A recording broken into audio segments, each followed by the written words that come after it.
pada hari Senin dan Kamis. Dan ini yang paling sering tentunya ya. Dan puasa hari Senin Kamis ini berdasarkan riwayat yang menyebutkan bahwa Rasulullah SAW sering melakukan puasa pada hari Senin dan Kamis.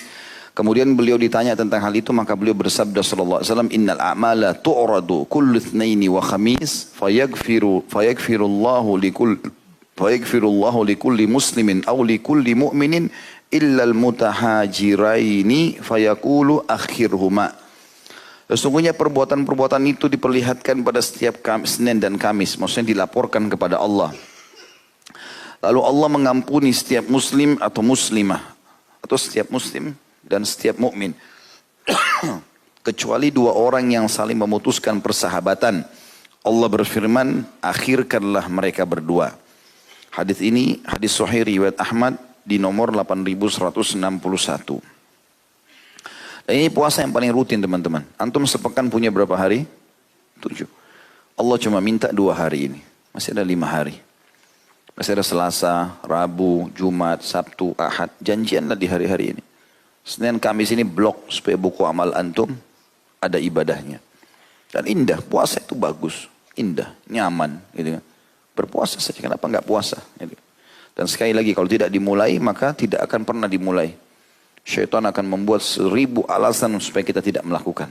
Ya.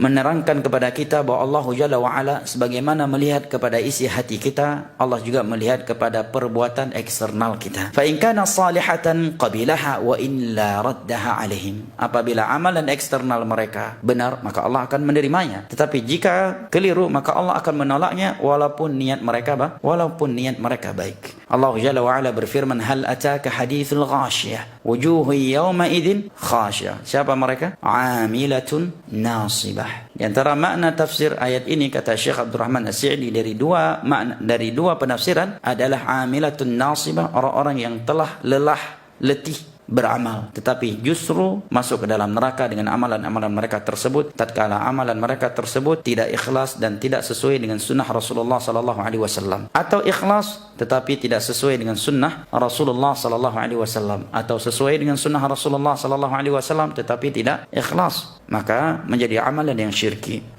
Sehingga kata Syekh, kama yadullu ala dzalika adidun minan nusus, sebagaimana hadis-hadis Nabi sallallahu alaihi wasallam lainnya yang juga menunjukkan bahwa sebagaimana Allah Jalla wa ala melihat kepada amalan hati, Allah juga melihat kepada amalan eksternal. Adalah hadis Nabi sallallahu alaihi wasallam yang berbunyi, man ahdatha fi amrina hadza ma laysa minhu fahuwa rad. Barang siapa yang melakukan pembaruan dalam agama kami ini yang bukan darinya, maka amalan tersebut adalah amalan yang tertolak. Dan juga sabda beliau, man amila amalan laysa alaihi amruna fahuwa rad. Barang siapa yang melakukan suatu perbuatan, suatu amalan yang tidak sesuai dengan tuntunan kami, maka amalan tersebut tertolak.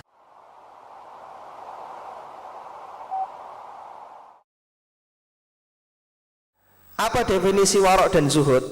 Pengertian warok adalah tarku ma yakhafu dararuhu fil akhirah, meninggalkan sesuatu yang ditakutkan berbahaya di akhirat. Sehingga orang yang warok masih mencari dunia, tapi dia ngambil yang halal. Kalaupun ada yang berbahaya, dia tinggalkan. Itu warok. Kemudian ada tingkatan yang kedua, yaitu zuhud. Apa pengertian zuhud?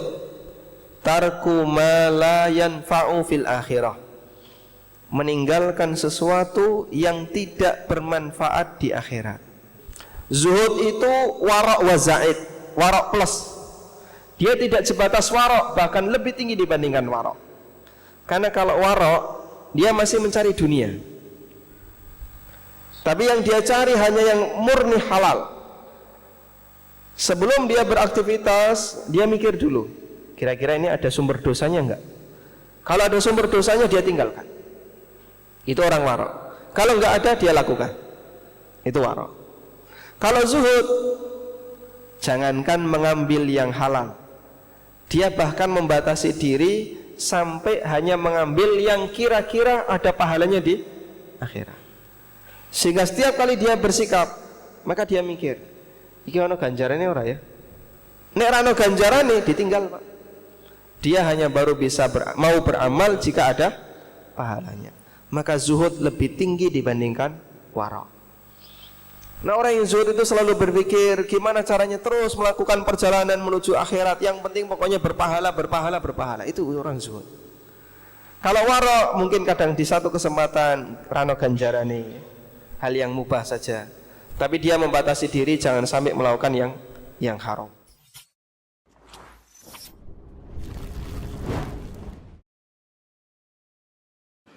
Kita katakan judi haram, mabuk haram, berzina haram, yang mencuri haram.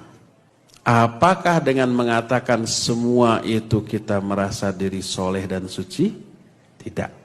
Apakah kita merasa kitalah yang benar? Tidak. Kita tidak sedang memvonis orang itu salah dan kita benar. Kita hanya membicarakan hukum dari sebuah perbuatan. Hukum dari sebuah pemahaman. Benar atau salahnya sebuah pemahaman dengan argumentasi ilmiah yang siap dipertanggungjawabkan. Kita hanya begitu, tidak memvonis pelakunya. Apakah kalau kita katakan mabuk itu haram berarti kita memvonis orang yang mabuk pasti masuk neraka? Tidak. Kita tidak sedang memvonis nasib si pemabuk di akhirat, enggak. Kita hanya membicarakan hukum dari perbuatannya. Yang membuat undang-undang agama kita bukanlah Rasul sallallahu alaihi wasallam, namun Allah tabaraka wa taala. Rasul hanyalah menyampaikan, wa ma alaina illal balaghul mubin.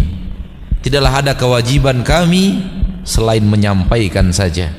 Penyampaian yang nyata dan jelas. Penyampaian yang nyata dan jelas. Walau taqawwala alaina ba'dal aqawin la akhadna minhu bil yamin thumma laqata'na minhu al watin fama minkum min ahadin anhu hajizin. Kalau seandainya Rasul itu yaitu Muhammad mengarang-arang sesuatu atas nama kami, karangan dia tapi di atas namakan kami akan ambil dengan tangan kanan lalu kami putuskan tali jantungnya, dan tak seorang pun di antara kalian yang mampu untuk menghalangi itu. Dan mustahil Rasulullah akan mengarang atas nama Allah. Namun kalau itu terjadi, ini akan diperlakukan Allah tabaraka wa taala kepada Nabi Muhammad sallallahu alaihi wasallam, mengokohkan bahwasanya agama ini datang dari Allah subhanahu wa taala dan Rasul hanya menyampaikan saja. Kalau Rasul tidak punya wewenang membuat dan mengarang, siapa kita? Siapa kita? Yang dengan lantang mengatakan walau tidak diajarkan Rasul apa salahnya? Yang dengan lantang mengatakan walau tidak diajarkan Rasul apa salahnya? Yang tanpa beban mengatakan memang tidak pernah dilakukan Rasul tapi ini kan baik. Beban mengatakan memang tidak pernah dilakukan Rasul tapi ini kan baik. Subhanallah. Lebih mengertikah Anda kebaikan dibanding Rasul? Lebih mengertikah Anda kebaikan dibanding Rasul? Dan inilah argumentasi kebanyakan manusia sekarang. Ketika dinasihati mereka bahwa amalan Anda ini tidak lagi sesuai dengan apa yang diamalkan Rasul, kata mereka, nggak ada salahnya. Bagaimana tidak ada salahnya?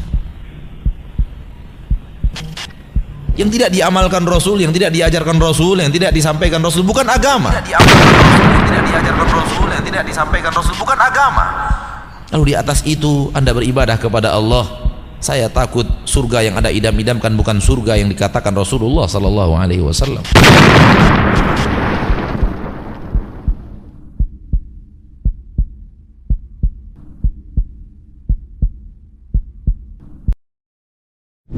Mereka mengagungkan hubungan mereka dengan Allah, solat mereka, haji mereka. Tapi jamaah sekalian, di sisi yang lain mereka meremehkan hubungan mereka dengan hamba-hamba Allah subhanahu wa ta'ala. Kelihatannya rajin solat, tapi lisannya suka menyakiti tetangganya. Kelihatannya berpuasa di bulan Ramadan, berhaji ke Baitullah, Allah, tapi perbuatannya mengganggu tetangganya. Contoh, putar musik keras-keras, nggak peduli tetangganya sudah istirahat, tetangganya capek, dia ganggu tetangganya, sekampung bahkan diganggu dengan suara musiknya. Itu masih mending. Ada yang sampai blokir jalan hanya untuk acara hajatannya. Bayangkan jemaah sekalian, mengganggu orang sekampung. Apalagi kalau jalan raya, jalan umum, betapa banyak orang yang terganggu gara-gara acara hajatan dia. Dia anggap itu tidak terlalu penting. Yang penting bagaimana hubungannya dengan Allah, sampai bagaimana sikapnya kepada orang tua, bagaimana sikapnya kepada anak istrinya, dia anggap tidak penting. Oleh karena itu jemaah sekalian, Rasulullah SAW bersabda, ittaqillah haitsuma kunta wa atbi'is sayyi'atal hasanata tamhuha wa khaliqin nasa bi khuluqin hasan. Bertakwalah kamu kepada Allah dimanapun kamu berada, dan segeralah melakukan kebaikan. Apabila kamu terjerumus dosa, niscaya kebaikan itu akan menghapus dosamu, dan pergaulilah manusia dengan akhlak yang baik. Perhatikanlah jemaah sekalian hadis ini. Bukankah mempergauli manusia dengan cara yang baik bagian dari ketakwaan kepada Allah?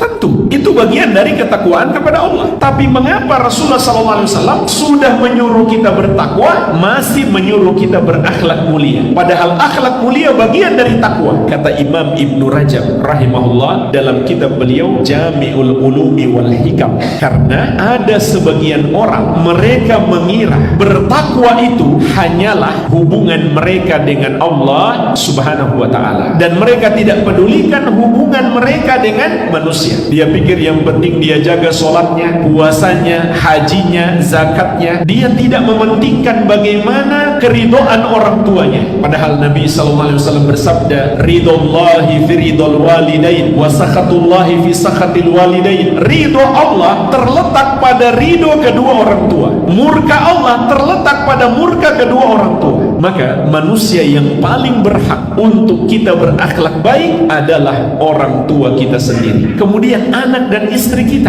Makin dekat hubungan kekeluargaan dengan kita, mereka makin besar haknya untuk diperlakukan secara baik. Ada sebagian orang di luar kepada tetangga, kepada rekan kerja, dia berakhlak baik, tapi di dalam rumah istrinya salah sedikit langsung dia caci maki, anaknya salah sedikit langsung tangan dan kaki melayang. Subhanallah. Padahal jemaah sekalian, makin dekat hubungan kekeluargaan, makin berhak untuk kita perlakukan baik, dan pahala kita makin besar, karena di dalamnya ada dua pahala: pahala berbuat baik kepadanya, dan pahala menguatkan atau menyambung hubungan kekeluargaan. Dan inilah yang disebut dengan hubungan silaturahmi. Silaturahmi itu artinya hubungan dengan orang-orang yang masih punya ikatan rahmi dengan kita. Apa itu rahmi? Rahim seorang ibu, artinya dia masih punya ikatan kekeluargaan, termasuk kakak adik kita, paman bibi kita, sepupu kita. Rasulullah SAW bersabda, khairukum li ahli wa ana khairukum li ahli. Sebaik-baik kalian adalah yang paling baik terhadap keluarganya, dan aku yang paling baik terhadap keluargaku. Al-Amwah menemani ibadahmu juga hijrahmu.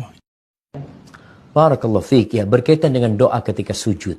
Ingat, bukan hanya di sujud terakhir. Rasulullah SAW mengatakan, فَإِذَا سَجَدْتُمْ فَأَكْثِرُوا فِيهِ مِنَ الدُّعَاءِ فَقَامِنٌ أَنْ يُسْتَجَابَ لَهُ. Apabila kalian sedang sujud, perbanyak doa, karena harapan besar doa itu dikabulkan. Itu bukan hanya sujud terakhir. Jadi pengkhususan sujud terakhir juga tidak benar. Sujud kapan saja. Makanya kalau kita melihat sholatnya Nabi Muhammad SAW, bagaimana sujudnya beliau panjang. Bukan sujud terakhir. Sujud pertama beliau panjang, sujud kedua beliau panjang. Bahkan hampir sama seperti berdirinya SAW. Karena di situ dianjurkan berdoa, bukan hanya di sujud terakhir.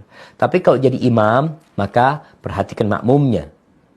Jangan mau sholat sendiri, panjang-panjang makmumnya, akhirnya ada yang keberatan. Hadirin salat Jumat yang dirahmati oleh Allah Subhanahu wa taala. Syukur alhamdulillah. Menjalin jari jemari atau yang dinamakan dengan tasbih dalam bahasa Arab adalah perbuatan yang terlarang apabila kita lakukan ketika kita sedang menunggu salat atau ketika sedang khutbah pada hari Jumat. Karena Nabi SAW bersabda, "Idza tawadda'a ahadukum fi baitihi, thumma atal masjid, fa innahu fi shalat hatta yarji'a, fala yaf'al hakadha." Apabila salah seorang di antara kalian berwuduk di rumahnya kemudian dia ke masjid, maka dia dianggap sedang sholat, maka janganlah melakukan hal seperti ini. Lalu beliau melakukan tasbik atau menjalin jari jemari. Maka jangan lakukan itu ketika kita sedang menunggu sholat atau mendengarkan khutbah pada hari Jumat.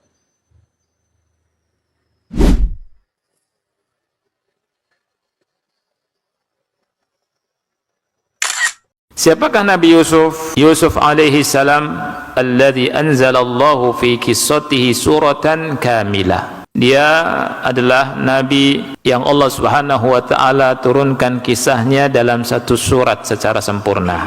Namanya surat Yusuf. Siapakah beliau?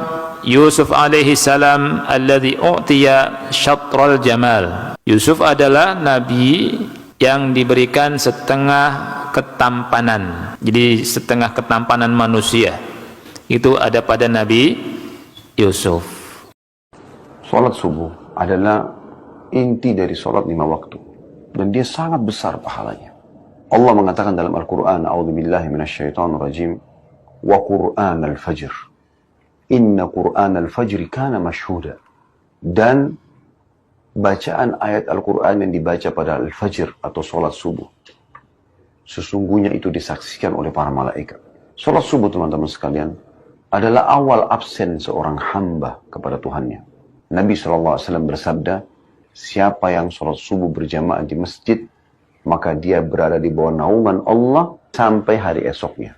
Dalam sebuah riwayat yang lain dikatakan, Nabi SAW bersabda, siapa yang sholat subuh berjamaah di masjid, dia akan dilindungi dari syaitan pada hari itu. Ibadah yang sangat luar biasa. Sederhana, 2 rakaat. Beberapa langkah menuju ke masjid. Bangunlah saudaraku. Dan sholat subuh berjamaah. Kejar raih rahmat Tuhanmu.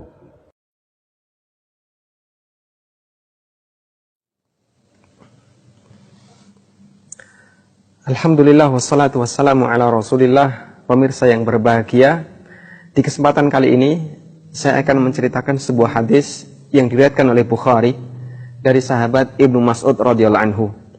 Beliau mengisahkan bahwa satu hari Rasulullah SAW pernah membuat garis-garis. Mari kita simak bagaimana lengkapnya hadis. Ya. Kata Ibnu Mas'ud, khatta Rasulullah SAW khattan murabba. Rasulullah SAW membuat bangun ruang segi 4. Wa khatta fi wasatihi khattan kharijan minhu. Kemudian beliau membuat garis lurus panjang yang menembus garis keempat tadi. Kita kasih warna kuning ya. Kemudian Nabi SAW wa khatta khutatan sigar, lalu beliau membuat garis-garis kecil ilal wasat yang menyambung ke tengah. Garis-garis kecil banyak yang nyambung ke tengah. Kita tidak tahu jumlahnya berapa, namun ini sebagai pendekatan. Lalu Nabi SAW bersabda, faqala, beliau bersabda, hadzal insan, di sini manusia. Wa hadza ajaluhu muhitatun bihi, dan ini ajalnya yang mengelilingi dia. Maka kemanapun kita bergerak, kita tidak bisa menembusnya. Ini batas terakhir hidup kita. Kita tulis ajal.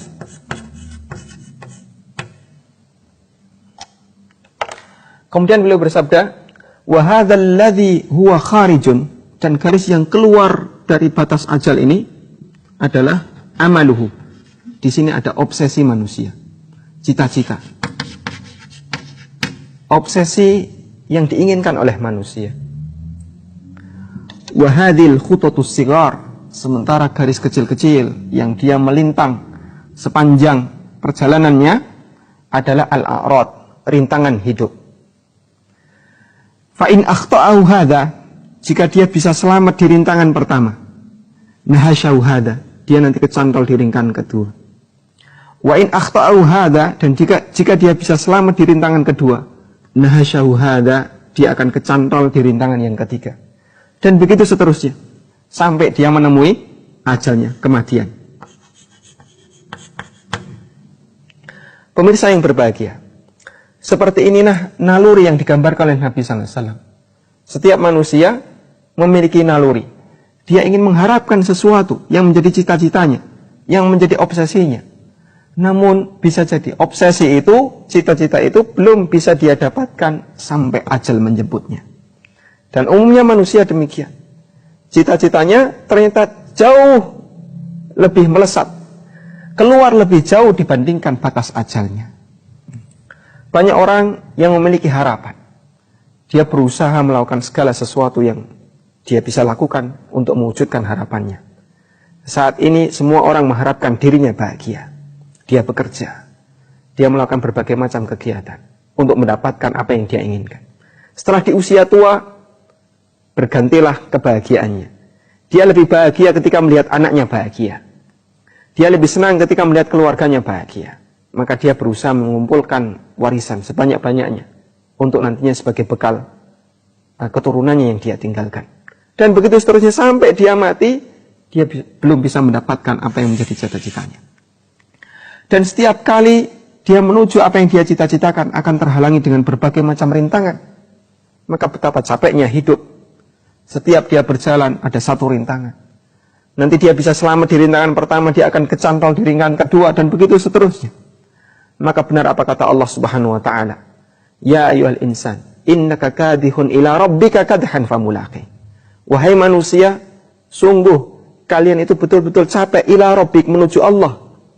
Famulaqi, sampai kalian ketemu Allah Subhanahu wa taala. Semua manusia capek. Tidak ada istilah manusia yang tidak capek.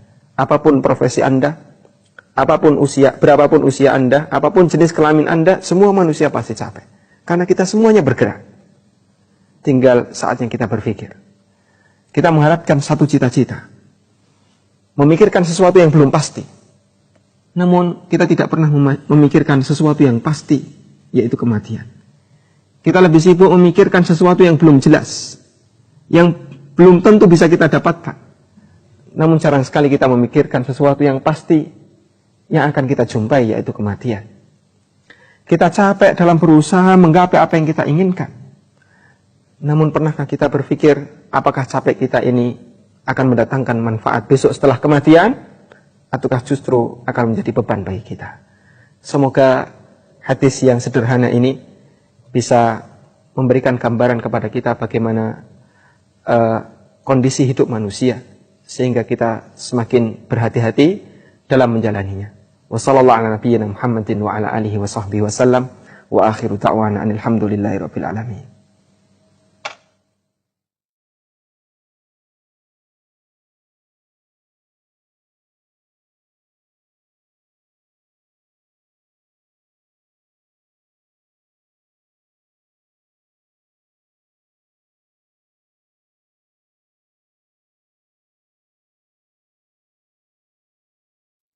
Islam mengajarkan kaya, kalau mau kaya sedekah, keluarkan. Kapitalis mengatakan kalau mau kaya menabung. Mereka mengatakan menabung pangkal kaya, Islam mengatakan sedekah pangkal kaya.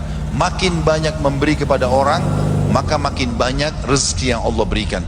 Nabi SAW mengatakan dalam hadis Bukhari, hadis Qudsi, Allah berfirman, ya ibna Adam, unfik alik. Wahai anak Adam, berinfak dulu di jalanku, aku akan berinfak kepadamu. Ternyata kunci kaya itu, coba pakai resep ini. Ingat, setiap hari ada buku amal yang mencatat. Jangan bilang dulu saya sudah pernah lakukan. Ada sebagian orang itu dengan nada mengejek gitu. Titik-titik bid'ah. Berarti nggak usah naik pesawat, nggak usah naik mobil, naik kok untoy. Ini orang yang nggak paham tentang makna bid'ah. Gak ada ulama kita yang membid'ahkan pesawat, membid'ahkan mobil, itu gak ada. Karena mereka sepakat bahwasanya maksud dari bid'ah itu yang dicela oleh Nabi SAW adalah bid'ah dalam masalah ibadah, dalam masalah agama. Adapun masalah-masalah dunia, hukum asalnya adalah apa? Boleh. Makanya ingat baik-baik kaidah yang disebutkan oleh para ulama, hukum asal masalah ibadah adalah haram sampai ada dalil yang mensyariatkannya. Berbeda dengan masalah dunia. Hukum masalah dunia, hukum asalnya adalah boleh sampai ada dalil yang melarangnya. Ini sebelum kita baca terjemahannya, bagi ibu-ibu dan bapak-bapak yang suka dengarin ceritanya orang, sifat atau hal-hal yang aib dari orang lain, maka ini berbahaya. Kalau dia tidak sengaja lewat mungkin, tapi kalau dia sengaja duduk untuk mendengarkan aib orang lain, perhatikan ancamannya. Kata Ibnu Abbas radhiyallahu bahwasanya Rasulullah SAW bersabda, barang siapa yang mendengar pembicaraan satu kaum, sengaja datang nguping, ya, padahal mereka tidak suka hal itu didengar, maka pada hari kiamat kedua telinganya akan dituangkan anuk atau timah yang meleleh, timah panas, dimasukin. Dan hadis ini menjelaskan kepada kita tidak bolehnya seseorang itu sembarangan mendengar-dengar berita orang lain, nggak perlu. Dan hampir sama dengan tadi yang kita sebutkan dari awal bab kita bahas ini, selalu saya ulang-ulangi, jangan masuk ke zona kehidupan orang lain, nggak perlu. Kecuali memang kita bertanggung jawab, istri, anak, suami, rumah tangga orang lain jangan dicampuri, urusan orang lain jangan dicampuri. Ya. Ada orang penjual bakso dekat rumah, dia pakai gerobak warna coklat, biarin coklat.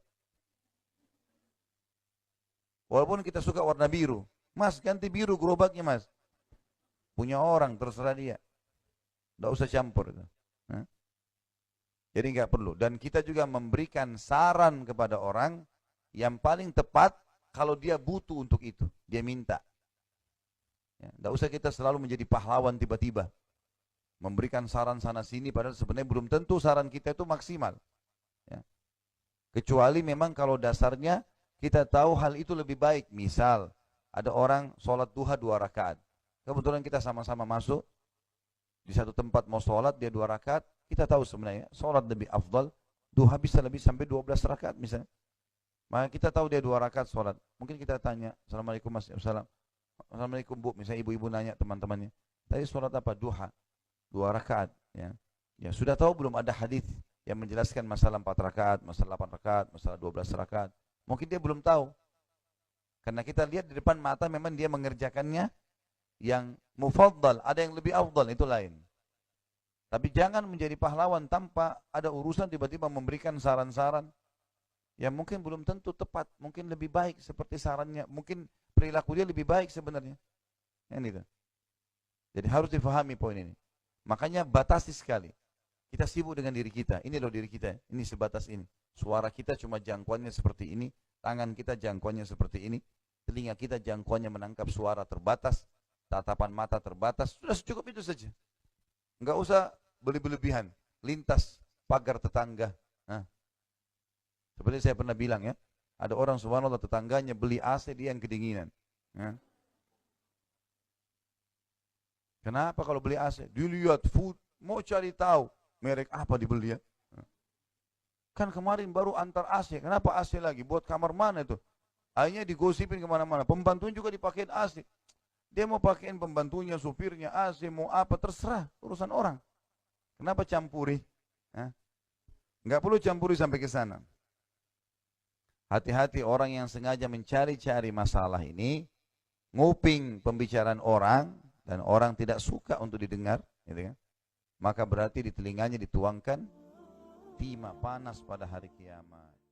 Di masa meninggalnya Abu Bakar sama Umar, di masa Utsman bin Affan radhiyallahu, di masa Ali bin Abi Thalib, pernah Ummul Mukminin Aisyah ditanya radhiyallahu anha, kenapa masih ada orang yang mencaci maki Abu Bakar sama Umar, padahal Abu Bakar sama Umar di mata kami orang yang sangat mulia. Maka kata Aisyah radhiyallahu anha, saya tidak melihat kecuali Allah ingin menambahkan pahala buat mereka. Artinya apa? Orang tidak akan luput dari masalah itu. Jadi begitu meninggalnya Ustaz Yazid, kemudian ada yang coba mencaci maki, ada yang mau menyamakan dengan Abu Jahal atau apa, ini ajaib, ini luar biasa itu. Tapi jangan aneh, jangan merasa aneh, ada saja ya, dan sangat sulit. Kenapa harus melahirkan musuh pada hari kiamat? Berarti siap bertemu dengan orang yang dia salahkan dan caci maki di hari kiamat? Apa sudah tidak ada kegiatan lain yang harus dilakukan, aktivitas dari sunnah-sunnah Nabi sehingga harus mencari kesalahan orang apalagi sudah meninggal? Bukankah Nabi SAW mengatakan udhkuru mahasina mautakum, sebutkan kebaikan-kebaikan dari orang mati di antara kalian? Kan begitu. Tapi seperti itulah kurang lebih ya. Dan begitu terus-terusnya sampai menjelang hari kiamat, orang-orang yang berpegang pada sunnah Nabi SAW ada saja orang yang tidak menyukainya. Tetapi yang tidak menyukai tentunya orang-orang yang memang tidak menyukai Nabi SAW otomatis, gitu kan? Karena diajak bertahan dan mempertahankan kemurnian sunnah, mereka tidak mau. Berarti yang mereka benci sebenarnya adalah ajaran Nabi SAW. Mau sadar atau tidak sadar kan gitu. Allahu a'lam.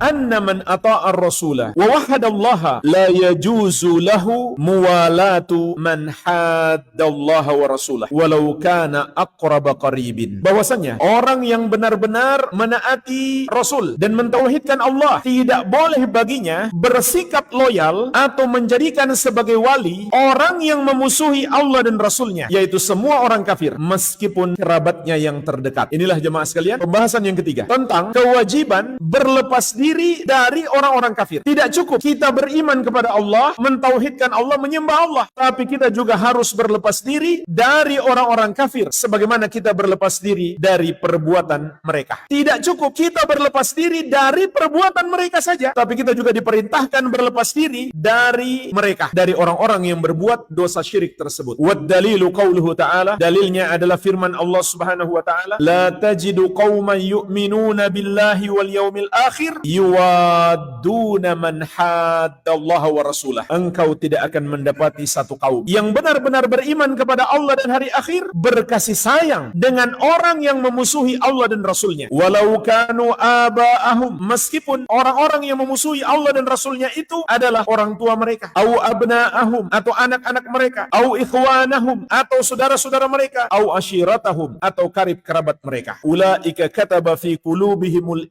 iman wa ayyadahum biruhim min. Maka orang-orang yang berlepas diri dari orang-orang kafir itu adalah mereka yang Allah tetapkan keimanan di hati mereka dan Allah dukung mereka dengan pertolongan darinya. Wa yudkhiluhum jannatin tajri min tahtihal anhar khalidina fiha, dan Allah akan memasukkan mereka ke dalam surga-surga yang mengalir di bawahnya sungai-sungai, mereka kekal di dalamnya. Radhiyallahu anhum wa radu'an, Allah meridhoi mereka dan mereka pun ridho kepada Allah. Ulaika hizbullah, mereka itulah golongan Allah. Ala inna hizballahi humul muflihun. Ketahuilah sesungguhnya golongan Allah itulah orang-orang yang akan beruntung, yang menang. Surat Al-Mujadalah ayat ke-22. Jadi jemaah sekalian, ayat ini menegaskan kepada kita sifat orang-orang beriman adalah berlepas diri dari orang-orang kafir. Terlebih lagi, orang-orang kafir yang memusuhi Islam dan memerangi umat Islam, maka kita harus berlepas diri dari mereka secara totalitas. Kita benci kepada mereka, kita marah kepada mereka, kita tidak boleh mencintai mereka, apalagi membantu mereka dalam memerangi umat Islam. Dan ini bisa sampai pada tingkat membatalkan keimanan. Ulama menjelaskan, orang yang bersikap loyal kepada orang kafir ada dua tingkatan. Tingkatan yang pertama, yang membatalkan keimanannya. Artinya, dia bukan lagi muslim karena loyalitasnya kepada orang kafir. Kapan itu terjadi? Apabila sikap loyalnya kepada mereka karena dia menyetujui agama mereka, atau meridhoi kekufuran yang mereka lakukan, atau sebaliknya, dia membenci Islam atau tidak mau melihat Islam berjaya, maka dia memihak kepada orang-orang kafir, maka dia murtad, dia bukan lagi seorang muslim. Sebagaimana juga Allah ingatkan di surat Al-Maidah ayat ke-51, ya ayyuhalladzina amanu la tattakhidul yahuda wan nasara awliya ba'duhum awliya'u ba'd wa may yatawallahu minkum fa innahu minhum. Wahai orang-orang yang beriman, janganlah kamu menjadikan Yahudi dan Nasrani sebagai wali-walimu. Artinya sebagai orang yang kamu cintai, yang kamu dukung, yang kamu berikan loyalitas, atau kamu jadikan teman dekatmu, atau kamu angkat menjadi pejabat, atau kamu pilih menjadi pemimpin. Itu artinya menjadikan seseorang sebagai wali. Sebagian mereka, kata Allah, adalah wali bagi sebagian yang lain. Kemudian Allah memberi ancaman keras, wa may yatawallahu minkum fa innahu minhum. Siapa di antara kalian yang bersikap loyal kepada mereka atau menjadikan mereka sebagai wali, dia bagian dari mereka. Jadi tidak main-main ancamannya sampai menyebabkan murtad, keluar dari Islam. Tingkatan yang kedua adalah tingkatan dosa besar. Apabila sikap loyal seorang muslim kepada orang kafir hanya karena sesuatu yang bersifat duniawi. Contoh, mengidolakan orang-orang kafir karena sepak bola, apalagi karena maksiat. Contoh apa? Para pencinta drakor mengidolakan para artis kafir karena senang dengan drakor. Maka ini adalah minimalnya dosa besar yang bisa menjadi pintu kepada kekafiran. Dan Rasulullah SAW memberi peringatan keras, almar'u ma'aman ahabbah. Seseorang itu akan dibangkitkan di hari kiamat bersama dengan yang dia cintai. Na'udzubillah. Kalau seseorang mencintai orang kafir atau orang-orang fasik, dia terancam dibangkitkan di hari kiamat bersama mereka. Tetapi apabila yang kita cintai hanya orang-orang beriman, terutama Rasulullah SAW dan para sahabat, maka insya Allah kita akan dibangkitkan bersama mereka. Jadi ini persoalan serius. Kepada siapa kita mencintai, kepada siapa kita benci, ini persoalan serius. Sampai Nabi SAW pun bersabda, man ahab ahabbalillah wa abghadalillah wa a'talillah wa mana'alillah faqad istakmalal iman. Barang siapa mencintai karena Allah dan membenci karena Allah, memberi karena Allah dan menahan karena Allah, maka dia telah menyempurnakan keimanan. Jadi ini bagian dari keimanan yang sangat penting. Bersikap loyal kepada orang-orang yang beriman dan berlepas diri dari orang-orang kafir. Terlebih lagi orang-orang kafir yang memerangi umat Islam. Kalau orang kafir yang tidak memerangi umat Islam, kita masih diizinkan untuk berbuat baik kepada mereka dalam urusan dunia. Tapi hati tidak boleh condong dan mencintai mereka. Sebagaimana Allah ingatkan di surat Al-Mumtahanah ayat ke-8. La yanhakumullahu 'anil ladzina lam yuqatilukum fid din wa lam yukhrijukum min diyarikum an tabarruhum wa tuqsitu ilaihim innallaha yuhibbul muqsitin. Allah tidak melarang kalian untuk berbuat baik kepada orang-orang kafir yang tidak memerangi kalian karena agama kalian dan tidak mengusir kalian dari negeri kalian, dan Allah juga tidak melarang kalian berbuat adil kepada mereka. Sesungguhnya Allah mencintai orang-orang yang berbuat adil. Jadi orang kafir yang tidak memusuhi Islam, tidak pula memerangi kaum muslimin, masih Allah izinkan untuk kita berbuat baik kepada mereka. Berarti apabila mereka menunjukkan permusuhan kepada Islam dan memerangi kaum muslimin, tidak boleh kita berbuat baik kepada mereka, karena berarti mereka ingin perang dengan kita. Jawabannya adalah jihad, bukan dibalas dengan berbuat baik kepada mereka. Maka sungguh aneh kalau ada orang yang mengaku muslim lalu dia condong kepada Yahudi yang sedang membantai saudaranya sesama muslim di Palestina. Maka jemaah sekalian, tidak boleh sedikit pun kita loyal kepada orang-orang kafir, apalagi yang memerangi Islam dan kaum muslimin. Wajib kita berlepas diri dari mereka. Maka jemaah sekalian, toleransi itu adalah kita tidak zalim kepada mereka. Itu namanya toleransi. Kita tetap berlaku adil kepada mereka. Meskipun kita berlepas diri dari mereka, Allah melarang kita berbuat zalim kepada mereka. Bahkan termasuk juga toleransi, kita masih boleh berbuat baik kepada mereka dengan dua syarat. Pertama, hanya dalam urusan dunia, bukan mereka mau mengadakan kegiatan keagamaan mereka lalu kita bantu. Itu bukan menolong yang dibolehkan oleh syariat, karena itu berarti menolong dalam dosa. Tapi dalam urusan dunia, dia lapar kita kasih makan, kita kasih pinjaman duit juga boleh. Syarat yang kedua, dia bukan termasuk orang kafir yang memerangi Islam dan kaum muslimin.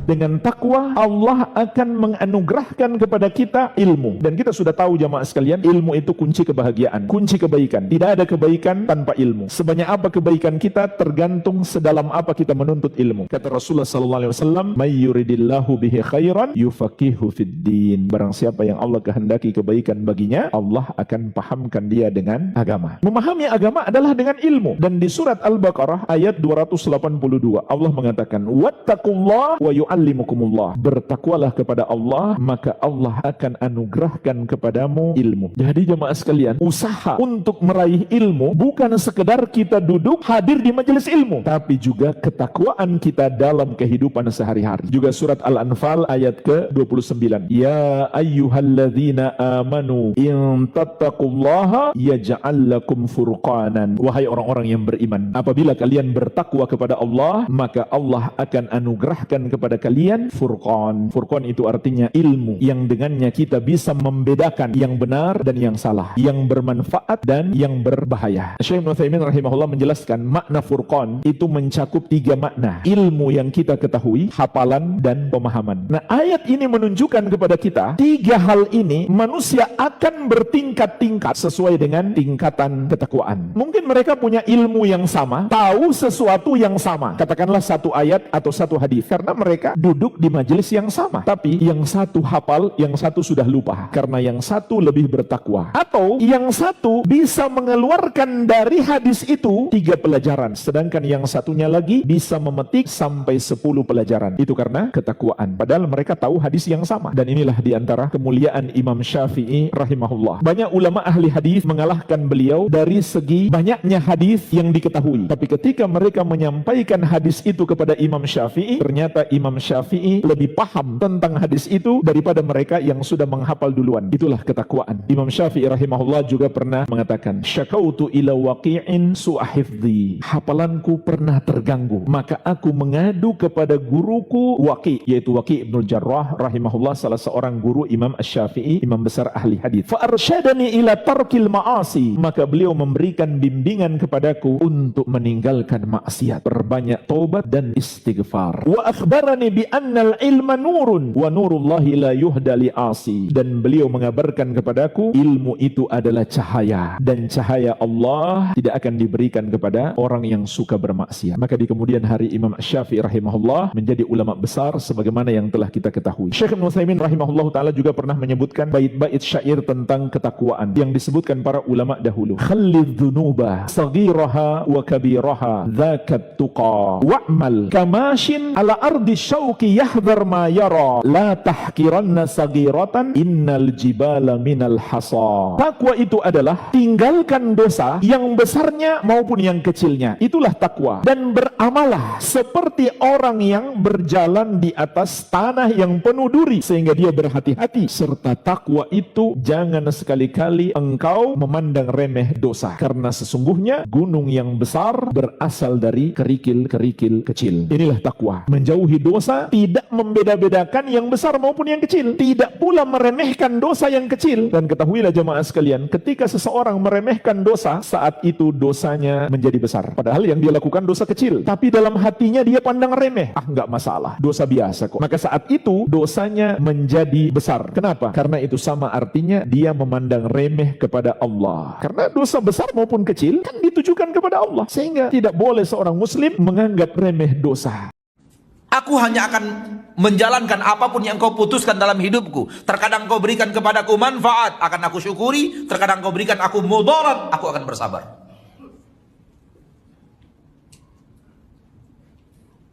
Dan usahakanlah kita selalu memiliki sifat yang seperti ini. Apapun yang terjadi saudaraku, tak mungkin kita dan apa yang kita inginkan itu yang akan menang di permukaan bumi. Nggak mungkin. Yang akan menang di permukaan bumi adalah apa dan diinginkan oleh Allah terjadi.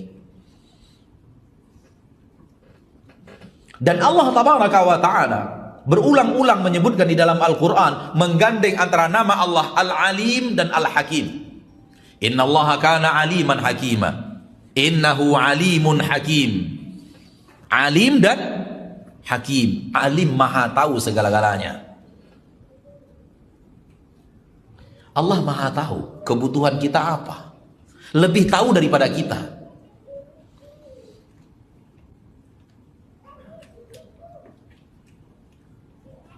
Oleh karena itu di dalam ayat surah Al-Baqarah ayat sekian, saya tidak hafal ayat keberapa, Allah mengatakan kadang-kadang kalian menginginkan kebaikan, kalian inginkan sesuatu yang menurut kalian kebaikan, padahal itu buruk untuk kalian. Dan kalian anggap sesuatu buruk, padahal itulah yang baik untuk kalian. Kenapa? Kalian tidak tahu, Allah tahu. Wallahu ya'lam. Allah tutup ayat dengan mengatakan wallahu ya'lamu wa antum la ta'lamun. Allah yang tahu, kalian nggak tahu.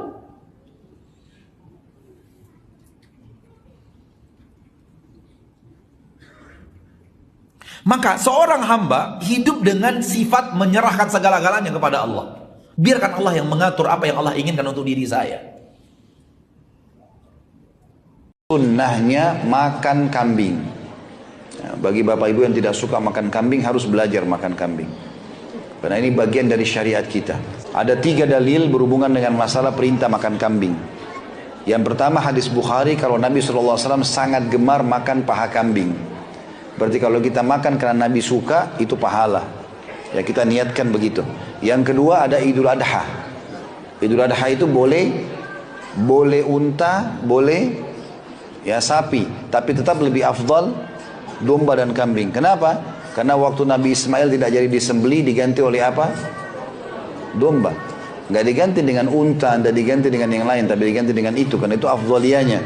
Dan Nabi SAW sendiri sembeli juga dengan domba di Idul Adha. Beliau sembeli sampai 65 ekor atas nama beliau alaihissalam. Yang ketiga yang tidak bisa terbantahkan sama sekali, akikah ini. Dan tidak bisa diganti dengan hewan lain. Jadi kalau ada orang mengatakan kambing itu adalah makanannya orang Arab, keliru. Makanannya orang Islam, iya. Karena kalau lahir anaknya orang bule, anaknya orang Arab, anaknya orang Melayu, anaknya orang hitam dari Afrika, Muslim, laki-laki 2 ekor kambing, perempuan 1 ekor kambing. Dan sunnah makan sebagian dagingnya. Kita melihat betapa banyak kerusakan terjadi di negeri dan di bumi ini. Apa penyebabnya? Hubbud dunya. Cinta dunia. Maka tolong kita sering-sering bermuhasabah. Kita ini cari apa di sini? Tatkala kita mendengar orang mati, apa kata orang? Meninggal dunia. Dunia yang dia kumpulkan, harta yang dia cari, rumah yang dibangun, mobil yang dia miliki, motor yang dia cicil, semua meninggal dunia. Lalu engkau mencari dunia, sedangkan engkau melihat orang-orang meninggalkan dunia. Ahibati fillah, Allah Azza wa Jalla mengatakan inna sa'yakum lasyatta. Ya, usaha kalian macam-macam.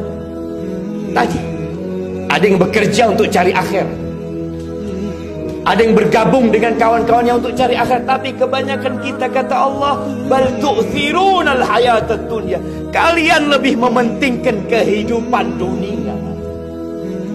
Wal akhiratu khairun wa abqa, akhirat itu lebih baik dan lebih kekal.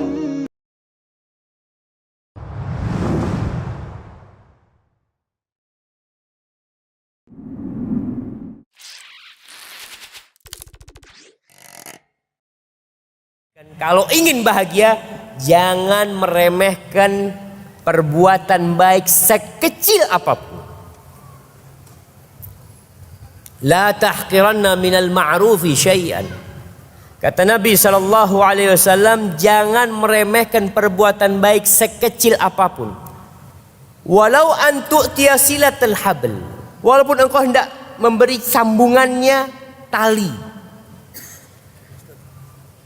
Walau an tu'tiya syis'an na'al, atau engkau mau ngasih talinya sandal.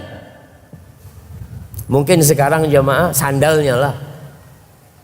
Engkau ada orang nggak punya sandal, kadang kala pulang dari masjid dilihat dia nggak, sandalnya hilang, lalu antum katakan antum pakai sandal ana. Bisa tahu nih sandal yang memasukkan antum ke surga. Siapa yang tahu? Walau an tufrigha min dalwika fi ina'il mustasqi. Dulu orang itu ngambil air dari sumur. Kadang kala sudah ngambil air sampai atas ada yang ngantri. Kata Nabi SAW, engkau tuangkan buat orang itu. Atau ini memang airnya dia, tapi dia butuh orang yang membantu dia untuk menuangkannya. Antum menuangkan air ke wadah dia, bisa jadi itu yang memasukkan antum ke surga. Kalau di kampung itu kadangkala ada perempuan-perempuan yang berjualan di suwun, ditaruh di kepalanya. Biasanya kalau sudah dibawa berat buat dia untuk mengangkatnya. Antum bantu dia, bisa jadi itu yang memasukkan antum ke surga. Walau antum nahya syai'a min tariqin nas yu'dhihim. Walaupun yang antum lakukan itu hanya memindahkan batu atau dahan atau paku di jalan manusia. Antum lagi lewat, ada paku, antum pindahkan. Ada batu, antum singkirkan. Ada dahan melintang, antum buang. Bisa jadi itu yang memasukkan antum ke surga. Dan sebaliknya, sebagian orang itu buang sampah di sungai. Kata dia nggak ada masalah. Kata siapa nggak ada masalah? Bisa jadi banjir bandang itu seperti dosa-dosa kecil antum buang sampah di sungai. Bertumpuk-tumpuk kemudian terjadi banjir. Di mana-mana kita ngelihat, kadang-kala sebagian ikhwan Masya Allah pakai motornya berangkat ke masjid subuh, lewat jembatan. Sebelum ke masjid dia ambil kantong plastik, dia lempar ke sungai, terus sholat ke masjid. Antum zaman seharusnya antum pindah, bukan malah dibuang, buang ke tempat. Kemudian walau antal akhaka wa wajhuka ilaihi muntaliq, walaupun hanya sekedar engkau berjumpa dengan saudaramu dalam posisi tersenyum.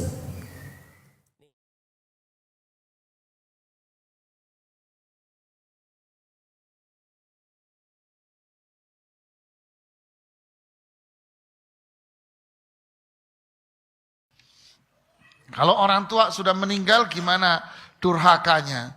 Durhaka sama orang tua sudah meninggal, Anda nggak pernah doain. Cuma nostalgia foto aja. Ini foto ayah zaman dulu. Fotonya dipajang di rumah, digedein fotonya. Bapakmu ndak butuh itu, Mas. Bapakmu ndak butuh foto dipajang.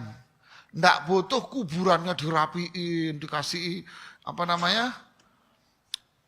nisannya ditulisin yang rapi, terus dikasih rumput yang bagus. Ndak butuh bapakmu, Mas.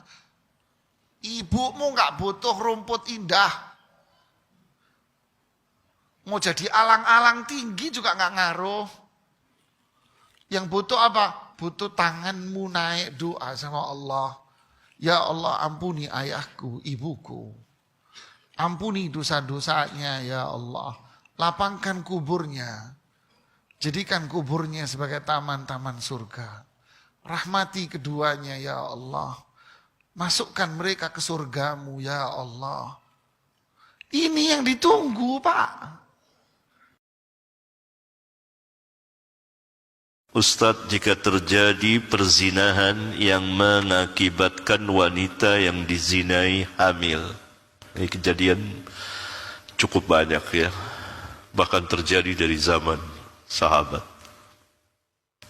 Kemudian lelaki yang berzina tersebut menikahi wanita yang dizinai tersebut dalam keadaan sedang hamil. Bagaimana status pernikahan antara lelaki dengan wanita tersebut? Sah atau tidak? Jawabnya sah. Dan ini ijma sahabat. Saya nggak bawakan di sini. Ada di kitab saya, Menanti Buah Hati dan hadiah untuk yang dinanti. Ijma sahabat. Karena yang pertama zina, haram. Yang kedua nikah, halal apa haram? Halal. Yang haram kaidahnya tidak bisa mengharamkan yang halal. Apakah zina bisa mengharamkan nikah yang halal? Jawabnya tidak. Ini perkataan ahli tafsir Ibnu Abbas yang didoakan Nabi SAW. Ijma sahabat. Pada zaman sahabat kejadian. Diperintah di sahabat suruh nikahin. Nikah. Kalau dua-duanya mau. Nah, kejadian sahabat. Salah satunya nggak mau. Antum bisa baca di kitab saya, Menanti Buah Hati. Saya turunkan sejumlah dalil al-athar. Menarik sekali. InsyaAllah ta'ala. Sah nikahnya. Memang harus dinikahkan. Sudah hamil. Menutup aib. Yang menikahinya adalah yang menzinainya. Kemudian ulama berselisih. Kalau yang menikahinya bukan yang menzinainya, bagaimana hukumnya? Menurut Imam Syafi'i, ini mazhab Syafi'i ini. Orang-orang Syafi'iyah harus tahu ini. Boleh. Menurut Imam Syafi'i boleh. Boleh. Karena air mani zina tidak ada harganya. Boleh. Dan anaknya itu kan sudah hamil ya. Sudah anak orang yang menghamilinya. Boleh. Itu pendapat. Ya, boleh. Karena tidak ada harganya. Itu pendapat Syafi'i. Kaget tuh orang-orang yang bermazhab Syafi'i bilang, waduh. Kita sendiri bilang nggak boleh. Syafi'i bilang boleh. Ini bahayanya kalau bermadhab. Bingung sendiri. Al-Imam Abu Hanifah mengatakan boleh menikah orang yang tidak menghamilinya, menikahinya, tapi jangan disetubuhi dulu sampai dia melahirkan. Sampai dia melahirkan. Nikahnya boleh, karena nikahnya halal, tapi jangan setubuhi dulu. Ya, ini sulit tentunya. Sulit tentunya. Kemudian jaraknya kalau satu rumah ya sulit. Itu. Ini mazhab agak berat. Itu. Yang ketiga mazhab Malik dan Ahmad. Nah, lengkap 4 ulama ini. Mengatakan tidak boleh kalau yang menikahinya itu bukan yang menzinainya. Sampai dia melahirkan. Sampai dia melahirkan baru boleh dinikahi. Mazhab yang keempat ini yang saya dukung dan saya terangkan dalilnya lebih kuat. Kalau yang menikahinya orang lain, ini bicara orang lain yang menikahinya, bukan yang menzinainya. Kalau yang menikahinya, yang menzinainya, tidak ada perselisihan. Mana ulama berselisih? Sepakat 4 imam itu. Kenapa? Para sahabat sudah sepakat. Ijma sahabat. Memang harus dinikahi. Dinikahkan. Yang paling berhak adalah yang menzinainya sehingga hamil. Kalau mau tahu dari antum bacalah kitab saya itu. Insyaallah. Kalau kepala kita sudah diusap kiai, seolah-olah ada jaminan kamu pasti surga. Sehingga berebut mereka mencium tangan kiainya, dan kiainya pun seolah-olah memberikan pemahaman itu kepada muridnya. Dengan mudahnya tangannya selalu diangkat untuk dicium oleh murid-muridnya. Bahkan kadang-kadang tangannya di bawah agar muridnya ruku mencium tangannya itu. Siapa anda wahai kiai? Apakah stempel surga ada di tanganmu? Apakah surga Allah ada pada orang-orang yang menciummu dan mencium kakimu? Rasul. Manusia terbaik di permukaan bumi. Manusia terbaik di permukaan bumi. Tak seorang pun yang mencium kaki beliau. Manusia terbaik sepanjang kehidupan sejarah manusia yang ada di permukaan bumi, mulai dari Nabi Adam sampai hari kiamat. Tak seorang pun yang dibiarkan ruku di depan beliau. Siapa anda? Agama apa yang anda ajarkan kepada manusia? Anda tidak lebih mulia daripada Abu Bakar, Anas bin Malik, Abu Hurairah. Anda tidak lebih mulia daripada Jabir bin Abdullah, Abdullah bin Abbas, Abdullah bin Umar, Abdullah bin Amr, Abdullah bin Mas'ud. Anda tidak lebih mulia daripada Abu Sa'id Al-Khudri. Tak seorang pun manusia-manusia mulia yang disebutkan oleh Allah di dalam Al-Quran sebagai Muhajirin dan Ansar yang dilakukan itu oleh umat kepada mereka. Tapi andai Abu Bakar dan Umar, Utsman dan Ali tidak memiliki itu, Anda tidak lebih mulia daripada Abu Bakar, Anas bin Malik, Abu Hurairah. Siapa anda? Apatah lagi kalau kami tahu ketika umat sedang melaksanakan sholat Jumat, Anda tidak ada di masjid. Siapa anda? Anda tidak lebih mulia daripada Abu Bakar, Anas bin Malik, Abu Hurairah. Apatah lagi setelah kami tahu siapa anda? Wanita-wanita yang bukan mahram anda. Dengan senang anda salami dan senang sekali tangan anda dicium oleh wanita-wanita itu. Anda merasa lebih mulia dari Abu Bakar dan Umar? Omong kosong.